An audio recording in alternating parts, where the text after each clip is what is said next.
کوفہ حضرت علی کا دارالخلافہ تھا، وہاں آپ کے محبین پیار کرنے والے ڈھیروں تھے، انہیں خط لکھے کہ حضور آپ چپ کر کے بیٹھے ہوئے ہیں اور ہمارے اوپر یزید مسلط ہو گیا ہے، آپ اگر میدان میں نہیں نکلیں گے، آپ نہیں آئیں گے تو ہم اللہ کی بارگاہ میں شکوہ کریں گے کہ کوئی ہماری کمان کرنے کو تیار ہی نہیں ہوا۔ اور وہ خط 1 2 3 نہیں آئے، وہ خط اتنے تھے کہ 3 بوریوں میں بھرے تھے امام حسین نے، 3 بوریوں میں۔ اب مجبوری ہو جاتی ہے، حق کے لیے کئی دفعہ بات کرنا مجبوری ہوتی ہے، اگر نہیں کرے گا تو پھر اس کو بھی قبر میں جواب دینا پڑے گا۔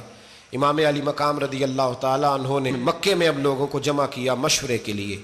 ہر بندے نے کہا حضور وہ بلا تو رہے ہیں پر اپنے وعدوں کے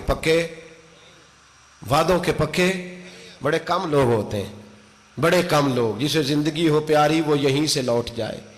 میرے قافلے میں شامل کوئی کم ظرف نہیں ہے، بڑے کم لوگ ہوتے ہیں جو ارادوں کے وعدوں کے ہمیشہ ساتھ چلنے کے پکے ہوتے ہیں، ورنہ بڑے لوگوں کو گرمی لگنے لگتی ہے، بڑے لوگوں کی مشکلات آتی ہیں، بڑے لوگ ایسے ہوتے ہیں جن کی مجبوریاں بن جاتی۔ کہا حضور وہ پکے نہیں، آپ نہ جائیں۔ ہر بندے نے کہا حالات ٹھیک نہیں، حالات گراؤنڈ ریالٹی صحیح نہیں، یہی مشورہ آج بھی ہر بندہ دیتا ہے، ابھی حالات نہیں۔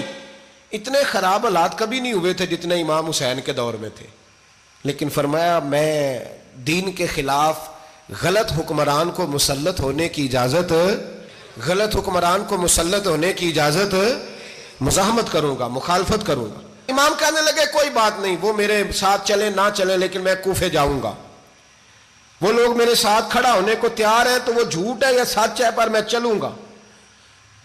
جب امام علی مقام نے اصرار فرمایا تو جو آپ کے قریبی صحابہ کرام کی اولادیں تھی ساری، یہ بھی اب بیماری ہے، کچھ لوگ کہتے ہیں جی صحابہ نہیں ساتھ چلے، تو میں کہتا ہوں اہل بیت نبوت کے تو کل افراد 21 تھے، تو 72 میں باقی اولادیں کس کی تھی؟ وہ ساری صحابہ کی اولادیں تھیں، وہ سارے۔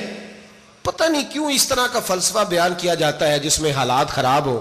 حضرت سیدنا امام علی مقام کو جب بہت زیادہ کہا گیا نا تو امام حسین رضی اللہ تعالیٰ انہوں نے فرمایا چلو میں ایک کام کرتا ہوں، مسلم بن عقیل کو بھیجتا ہوں، حضرت علی کے بھتیجے ہیں، امام حسین رضی اللہ تعالیٰ عنہ کے چچا کے بیٹے ہیں، حضرت عقیل کے صاحبزادے مسلم بن عقیل بڑے سمجھدار آدمی تھے، معاملہ فہم تھے، بڑے جری تھے، اتنا زبردست مشورہ کم لوگ دیتے ہیں جتنا حضرت مسلم بن عقیل دیتے تھے۔ ان کو بھیجا گیا کوفے۔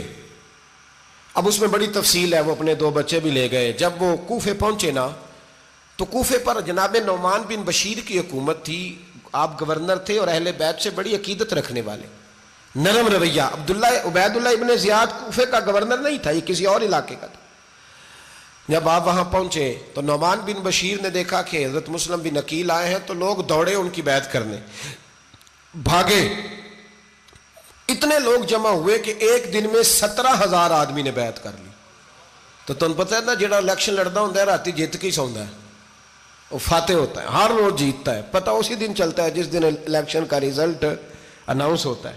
17,000 آدمی ایک دن آیا۔ اب وہ جو امام مسلم بن عقیل کے وہاں نعرے لگانے والے تھے کہنے لگے حضور یہ پہلے دن کی کارکردگی ہے، 2-4 دن میں دیکھیے کیا ہوتا ہے۔ 2-4 دن میں کیا ہوا؟ 40,000 آدمی نے بیعت کر لی۔ اب وہ 40,000 بندہ تیار ہو گیا۔ ادھر سے جو یزید کے وفادار تھے انہوں نے خط لکھا یزید کو کہ تو نے بڑا نرم آدمی گورنر بنایا ہے اور 40,000 بندہ چلا گیا حسین کے